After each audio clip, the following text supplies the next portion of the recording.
Hi ಎಲ್ರಿಗೂ ನಮಸ್ಕಾರ. ಬೆಳಗ್ಗೆ ನಾನು 5 ಗಂಟೆಗಿದ್ದು ಈಜಿಪುರಕ್ಕೆ ಒಂದು ಬಾಡಿಗೆ ಕೊಟ್ಟೆ. ಈಜಿಪುರದಿಂದ ಮತ್ತೆ ಇನ್ನೊಂದು ಬಾಡಿಗೆ ಏರ್ಪೋರ್ಟ್ ಡ್ರಾಪ್ ಆದಮೇಲೆ ಯಾವುದೇ ಥರದ ಬಾಡಿಗೆ ಸಿಕ್ಕಲಿಲ್ಲ ಅಂತ ಹೇಳ್ಬಿಟ್ಟು ವೀಡಿಯೋಸ್ ಎಡಿಟ್ ಮಾಡ್ಕೊಂಡು ಕೂತಿದ್ದೆ. ಬಾಗ್ಲೂರು ಕ್ರಾಸ್ವರೆಗೂ ಹೋಗ್ಬಿಟ್ಟೆ, ಯಾಕೆ ಸುಮ್ಮನೆ ಕಾಯೋದು ಅಂತೇಳಿ. ಬಾಗ್ಲೂರು ಕ್ರಾಸಲ್ಲ 11 ಗಂಟೆ ಆದರೂ ಯಾವುದೇ ಡ್ಯೂಟಿ ಕೊಡಲಿಲ್ಲ. ಅಕ್ಕಪಕ್ಕ ನಮ್ಮ ಡ್ರೈವರ್ಸ್ ಕೂಡ ಎಲ್ಲ ನಿಂತ್ಕೊಂಡಿದ್ರು, ನೋಡಿದೆ. ಆಮೇಲೆ ನನಗೆ ಊಬರಲ್ಲಿ ಡ್ಯೂಟಿ ಕೊಟ್ಟ ₹180 ಡ್ಯೂಟಿ ತೊಗೊಂಡು ಕಸ್ಟಮರ್ನ ಪಿಕ್ ಮಾಡ್ಕೊಂಡು ಸೀದಾ ನಾನು ಹೊರಟಿದ್ದೆ. ಅದು ಬೇಗೂರು ಕ್ರಾಸ್.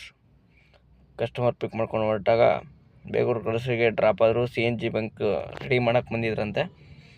ಅಲ್ಲಿಂದ ಹೊರಟೆ ಚಿಕ್ಕಜಾಲದಿಂದ ಕಬ್ಬನ್ ಪಾರ್ಕಿಗೆ ಪಿಕಪ್ ಸಿಕ್ತು. ಮತ್ತು ಕಬ್ಬನ್ ಪಾರ್ಕಲ್ಲಿ ಅವ್ರನ್ನ ಡ್ರಾಪ್ ಮಾಡಿಬಿಟ್ಟು ಸೀದಾ ಅಲ್ಲಿ ರಾಜ್ಭವನ್ ರೋಡಲ್ಲಿ ಮತ್ತೆ ಪಿಕಪ್ ಮಾಡ್ಕೊಂಡು ಸರ್ಜಾಪುರ ರೋಡಿಗೆ ಡ್ರಾಪ್ ಮಾಡಿದೆ. ಸರ್ಜಾಪುರ ರೋಡಿಗೆ ಡ್ರಾಪ್ ಮಾಡಾದ್ಮೇಲೆ ಮತ್ತೊಂದು ಬಾಡಿಗೆ ರ್ಯಾಪಿಡೋದಲ್ಲಿ ತೊಗೊಂಡು ಅದನ್ನು ಡ್ರಾಪ್ ಮಾಡಿದೆ ₹359.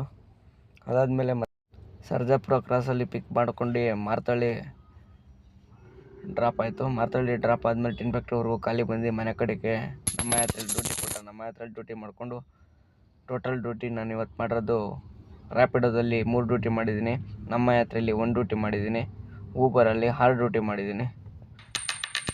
ಓಕೆ ಫ್ರೆಂಡ್ಸ್, ಬಾಯ್. ನಾಳೆ ಸಿಗೋಣ.